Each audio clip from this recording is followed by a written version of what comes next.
The credits are longer than the movie. 8 minutes of credits at the end of that baby. Joe Bob Briggs, still here. You know, that movie cost $11 million to make, and I would estimate they spent $10 million just on that last sequence in the infernal furnace of Freddy. Did you notice in the credits they had an eel wrangler and an eel double, both credited? Anyway, that was supposed to be the very end of Freddy, but then New Line Cinema started talking about making a Freddy versus Jason movie because they own the rights to both The Nightmare on Elm Street and the Friday the 13th sequels. Now, I may be the only person well, first of all, I personally think that Freddy is a much better character than Jason. But I guess that's the whole point. Everybody would have an opinion about that Freddy versus Jason movie. It'd be like Tyson Holyfield, you know. Freddy can beat Jason's butt. You know. But I personally don't see how you can even do a movie with two bad guys. I may be the only person who thinks this is a bad idea because they would both have to die at the end. You couldn't let one of them live. And they would have to be cooperating in evil. And both of those guys are, let's face it, loners.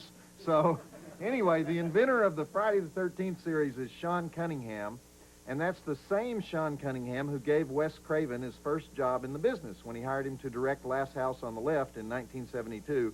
So the good thing about it would be the re-teaming of Sean and Wes after all these years.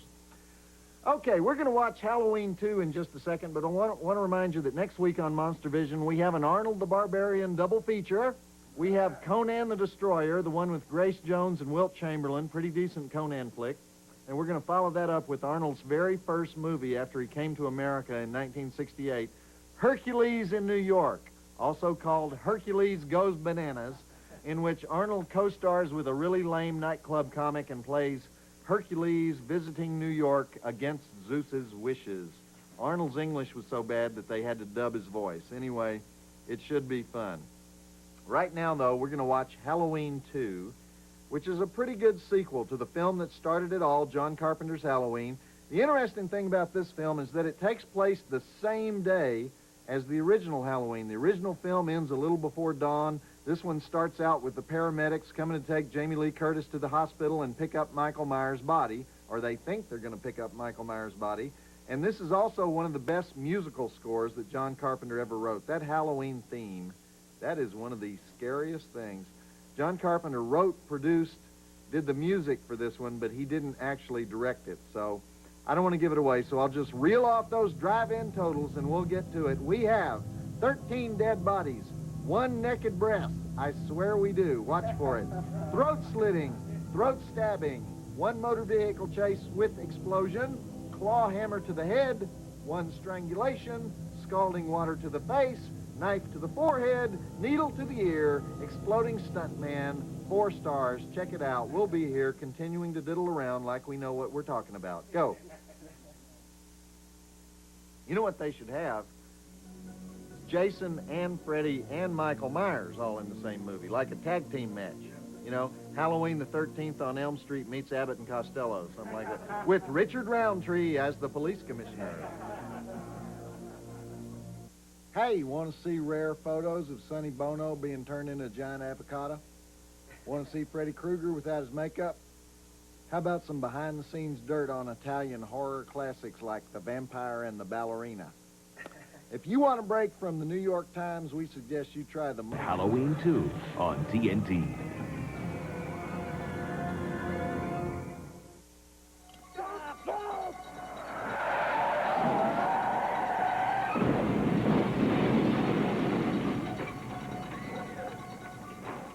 Ooh, burned to a crispy critter. I should thank the TNT censors for leaving in the burned to a crisp car crash explosion scene.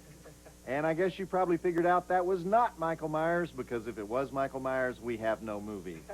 Anyway, this movie got savaged by the critics. Every critic except Janet Maslin of the New York Times. She kind of liked it, which is weird, because she used to hate horror films. Anyway, they said it was too much like the first movie. But I thought the interesting thing about it is that it starts 5 minutes after the first movie ends. Normally with a sequel, they put up some lame subtitle that says 5 years later. And then we see some story about the sister of the heroine. But here we have Donald Pleasance roaming around screaming, "But I shot him 6 times! I shot him 6 times!" It's Donald who makes these movies work. I think he'll always be best remembered for this role. even though he did everything in his career. He was the Nazi SS chief in The Eagle Has Landed. Remember that? He was the president in Escape from New York. He was the villain in the great James Bond movie, You Only Live Twice. He was in a lot of great B movies like The Fiendish Ghouls and The Hands of Orlac and Circus of Horrors, Raw Meat. He was in The Great Escape. But Donald's main thing was the British stage, especially the plays of Harold Pinter. He did that play, The Caretaker. His whole life he did that play. Anyway, Donald was shot down over Germany in World War II, and he spent most of the war in a prisoner of war camp.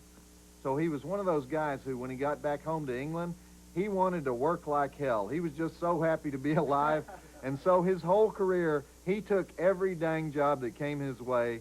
He was probably in 100 films.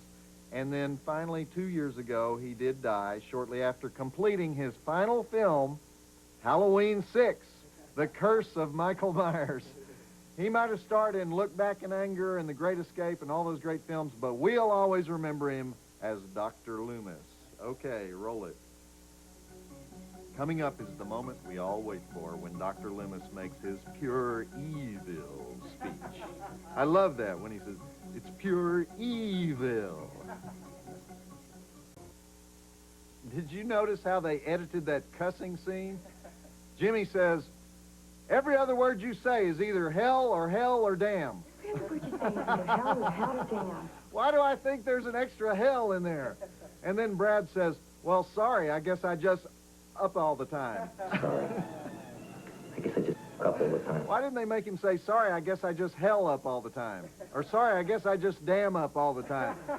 See, I've figured it out. The TNT censors don't like cuss words that can be used as verbs, which means you can never show a good Jack Nicholson or Jack Warden movie on TV, because they are the experts in the art of transitive verb declarative sentences, if you know what I mean, and I think you do.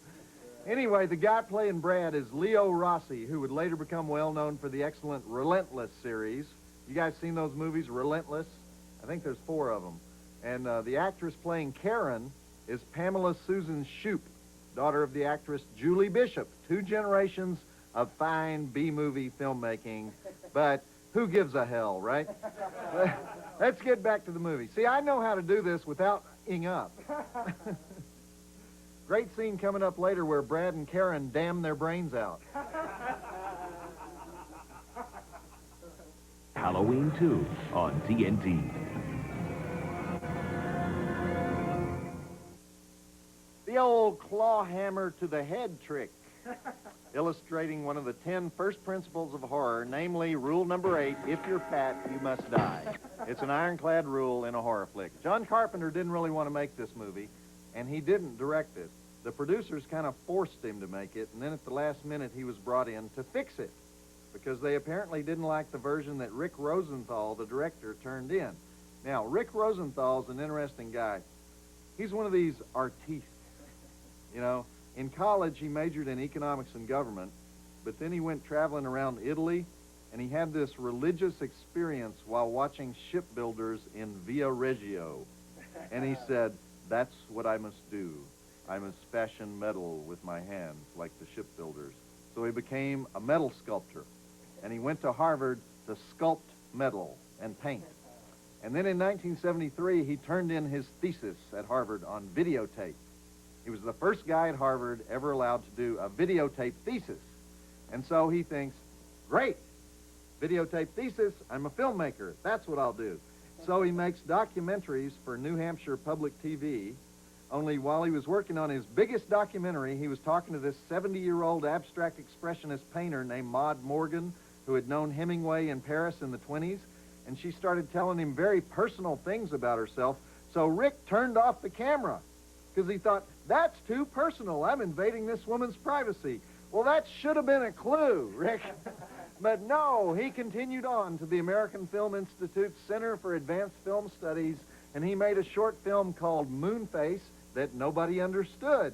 Then he made a 30-minute psycho killer flick called The Toyer, and John Carpenter's agent saw it and talked to him, and Rick told the agent how he wanted to work with light and form. He wanted to make movies in the manner of pre-von Sternberg German expressionism. So the agent says, you want to direct Halloween 2? And Rick goes, perfect! So, while you're watching it, you'll notice there's a lot of stuff in hallways. The guy loves hallways and windows and shafts of light and people running up and down corridors at oblique angles. And now you know why he did it that way. Okay, roll it.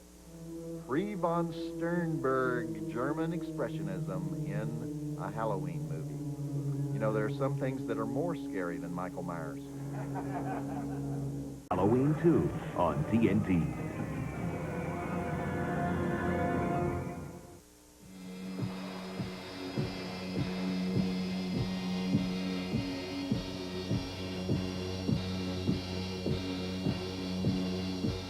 Well, there you have it. Horror film rule number 6. Whoever has sex must die. And that was the stunt coordinator, Dick Warlock, playing Michael Myers in that scene. In the credits, they just call him The Shape.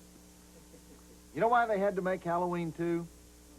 The original one came out in 1978. It was originally called The Babysitter Murders, but at the last minute they changed the name to Halloween.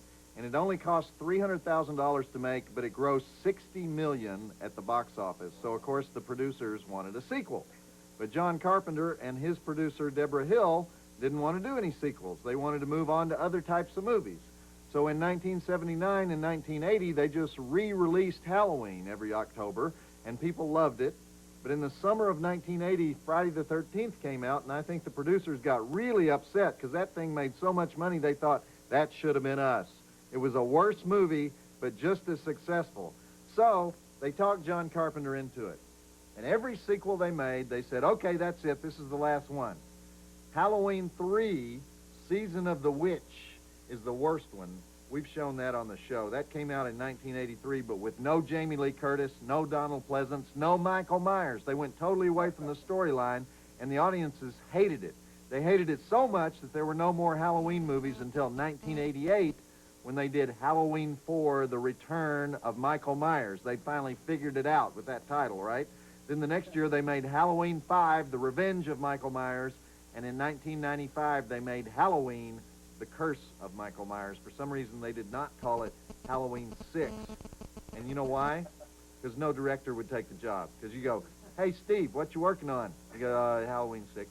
I mean, it's humiliating, you know? But if you can say, oh, it's a little suspense thriller called The Curse of Michael Myers. Ah, interesting. See, people are weird. Okay, roll the flick.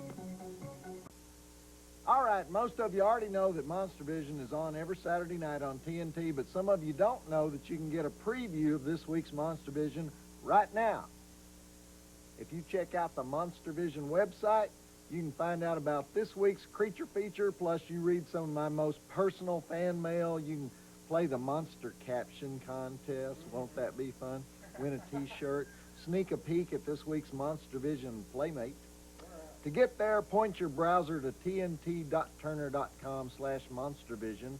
And as for those of you who want to voice your opinions or suggestions or complaints or gripe at us, here's the mailing address you need. Monstervision at 1010 Techwood Drive.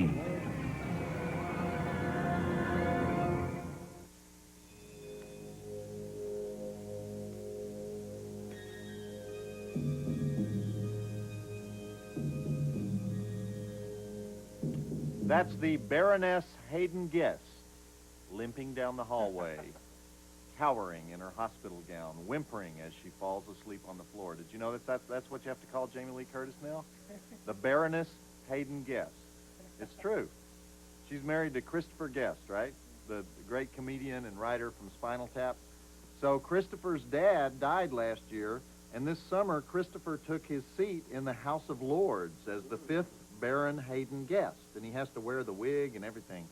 Anyway, Halloween 2 was made in 1981, long before Jamie Lee was a blue blood, and it was her 6th horror film in a row.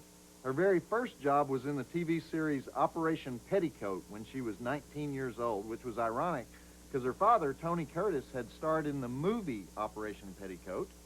And then her second job was as the screaming heroine in Halloween, which was also ironic because her mom, Janet Leigh, was famous as the screaming heroine in Psycho.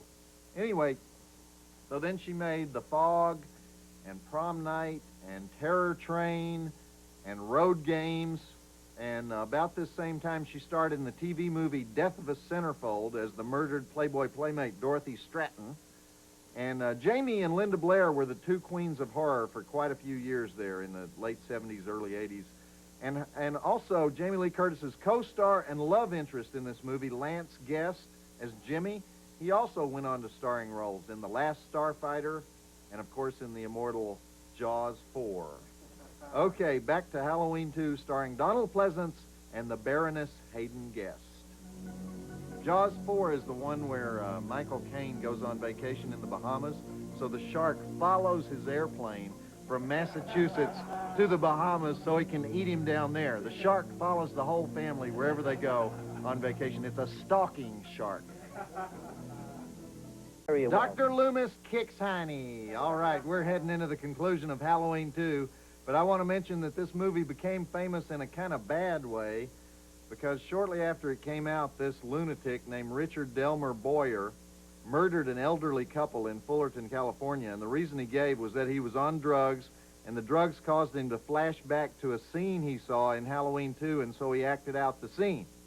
So his defense was, yes, I killed him, I didn't mean to do it, but I did it. So the jury listened to this whole story and sentenced him to death. But it became known in Fullerton as the Halloween 2 murders. And the only scene I can imagine he's talking about is that scene at the very beginning of the movie where Michael Myers goes into the house and gets the butcher knife and scares the old lady. Anyhow, let's go. Oh, yeah, one more thing. At the very end of the movie, in the final scene, there are some TV reporters interviewing people. One of the reporters is a famous movie star today. See if you can find him. You got to be really quick. He's in the movie for about 2 seconds. Now you've got to watch to the end, right? Okay, roll it. You know who John Carpenter was married to when they made this movie? Adrienne Barbeau. Remember her? He used her in The Fog, and Wes Craven used to use her in Swamp Thing. Healthy girl.